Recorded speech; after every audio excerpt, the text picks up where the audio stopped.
September 15, 1978, Pedro Aviles Perez drove back to Culiacan with his chauffeur, unaware that an ominous presence was trailing him. As they left the depraved doper party hosted at a ranch in Sinaloa, the white pickup's headlights pierced through the early morning darkness and revealed a police roadblock tailing him. Aviles assumed that the armed troops were there for his protection, but something sinister lurked beneath the surface, something that ultimately led to his death. The official report claimed that Aviles attempted to run the roadblock and was gunned down. However, American investigators raised an eyebrow at that account, believing that Aviles was brutally ambushed in the shadows. But who was Pedro Aviles Perez, and what did his death signify? Was it merely a violent end to a notorious drug lord, or did it mark the beginning of a new era of cartel violence and bloodshed? He was also known for his connections to Felix Gallardo, a corrupt police officer who acted as his personal bodyguard and helped him broker deals. Pedro Aviles Perez, also known as El León de la Sierra, was a man shrouded in legend, a symbol of the violent underworld of drug smuggling.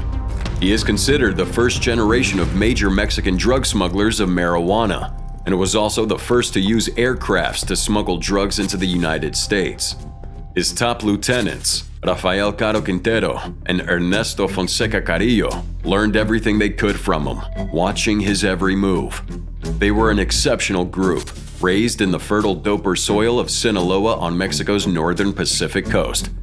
Aviles' organization had risen to unparalleled heights by the mid-70s, with extensive cooperation between Mexican and U.S. law enforcement. However, Aviles had a particular fondness for Miguel Angel Felix Gallardo, a corrupt police officer acting as a bodyguard and helping him conduct illicit transactions. But with power came a dangerous vulnerability, and as Aviles rose to the top, so did his enemies. The pressure from American officials was mounting, and Aviles began to be viewed as a liability by both the Mexican feds and his own lieutenants. When Aviles was ambushed and killed, it left a vacuum in leadership that each of his lieutenants quickly moved in to fill.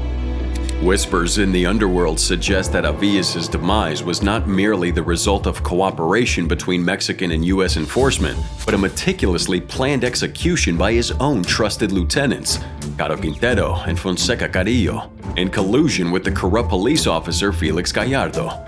With Aviles out of the way, Quintero and Carrillo quickly seized the opportunity to take over the drug trafficking routes, solidifying their own empire. And shortly thereafter, Gallardo resigned from his job to join forces with them.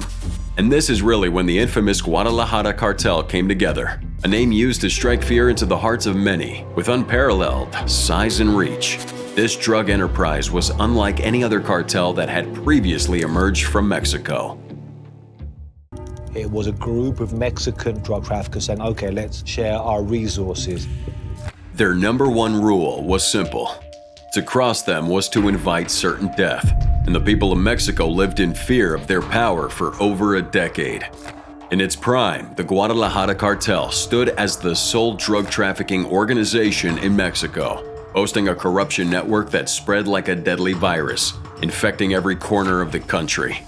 Rafael Caro Quintero and Ernesto Fonseca Carrillo were formidable, but they couldn't have built an empire without the mastermind behind it all, Miguel Angel Felix Gallardo. He was the glue that held the cartel together and the strategist who united Mexico's narcos like never before. And while Quintero and Carrillo focused on production, Gallardo masterminded the entire operation. And so it wasn't long before he was given the name El Padrino, the Godfather.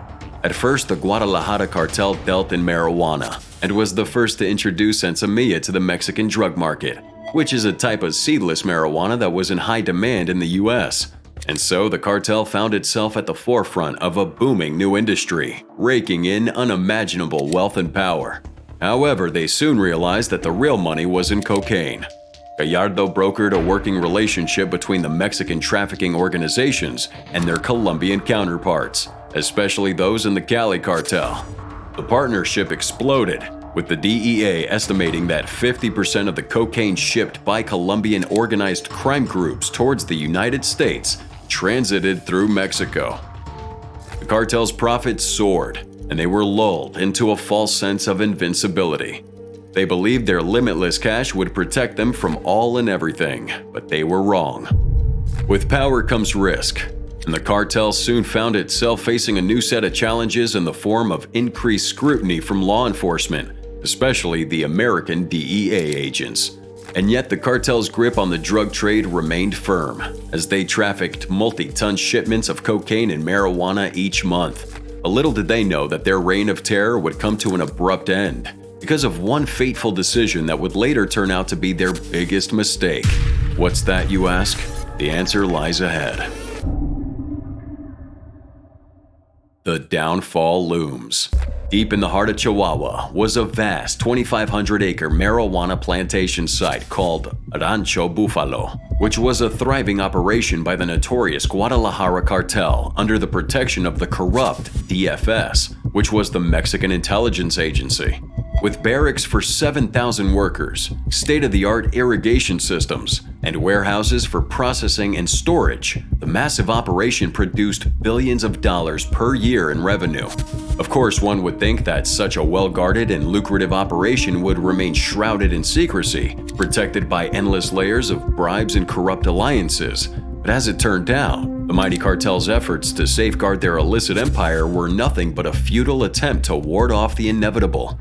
As the DEA gained momentum in their investigations of the Guadalajara Cartel, Agent Kiki Camarena, with the help of Mexican pilot Alfredo Zavala Avelar, eventually managed to uncover the location of the massive plantation site. November 14th, 1984. It marked a day for the Guadalajara Cartel as the Mexican army, with the aid of the DEA, launched a massive operation to burn Rancho Bufalo to the ground. The raid resulted in the total destruction of over 5,000 metric tons of marijuana worth a staggering $2.5 billion, making the Rancho Bufalo raid the DEA's largest drug seizure. And it was also a devastating blow to the cartel, who began to realize for the first time that maybe they weren't totally invincible. The DEA had not only humiliated them, but their once unshakable grip on the drug trade was now slipping through their fingers. And as the kingpins licked their wounds, a dark and ominous rage began to fester within them, and they went out for blood, thirsting for revenge against those who dared to cross them. But the question was, how far were the drug lords willing to go? And who exactly was going to pay the price? Unfortunately, in this game of power, the lines between DEA agents and innocent Americans completely blurred, leading to tragic consequences. A is for American and assassination. In search of a better life and a chance to spread their faith, 4 American Jehovah's Witnesses embarked on a journey to the heart of Mexico, only to find themselves unwittingly caught in the crosshairs of the most dangerous cartel in Mexico. Benjamin Mascarenas, a man of Catholic heritage, found a new spiritual calling as a Jehovah's Witness and met his wife Pat during church activities. They toiled away as janitors in Reno, Nevada, before deciding to leave this mundane life behind to house sit for a wealthy acquaintance in Guadalajara. After the young couple settled down, they asked their friends Dennis and Rose Carlson, who lived in California and were also Jehovah's Witnesses, to join them. They all believed that in Mexico they could have a better life, and that it was the perfect place for them to preach their faith. However, they had no idea their quest would end in a horrifying nightmare. December 2nd, 1984. It was supposed to be just another warm winter morning in Guadalajara, but for the 2 young American couples, it was going to be their last. On that morning, the 4 friends, dressed in their Sunday best, went knocking on doors in the city's upper-middle-class neighborhood of Chapalita, handing out pamphlets and talking to anyone interested in knowing more about their faith. Around 9 a.m., they stopped at a luxurious-looking home and knocked on its door, then stood outside with smiles decorating their faces, oblivious to the dark and ominous fate that awaited them. Unbeknownst to them, the house they knocked on belonged to none other than Fonseca Carrillo. And with that, their fate was sealed, for they soon would disappear without a trace. For years, the mystery of the disappearance of those 4 Americans haunted their loved ones, and it wasn't until 3 former Mexican state police officers came forward with a horrifying revelation in 2018 that the truth was finally uncovered. Ramon Lira, René Lopez, and Jorge Godot didn't start out on the wrong side of the law. They were once loyal police officers in Mexico who had joined the force because they wanted to protect and serve. But their lives took a dark turn when they were officially assigned by their supervisors to work as bodyguards for the infamous Guadalajara drug cartel. Initially, they were told that they were protecting DFS members, but it didn't take long for them to learn the truth. The corruption ran so deep that the three drug lords were actually given real credentials by the DFS, and so the three men found themselves trapped in a dangerous web of corruption, fear, and violence with no escape in sight, knowing that merely saying no would result in a swift and violent death for them and their loved ones. But in 2018, these men came forward, revealing the truth to U.S. authorities. Fueled by fear and guilt, they told their harrowing stories about the brutal and unforgiving world of the cartel.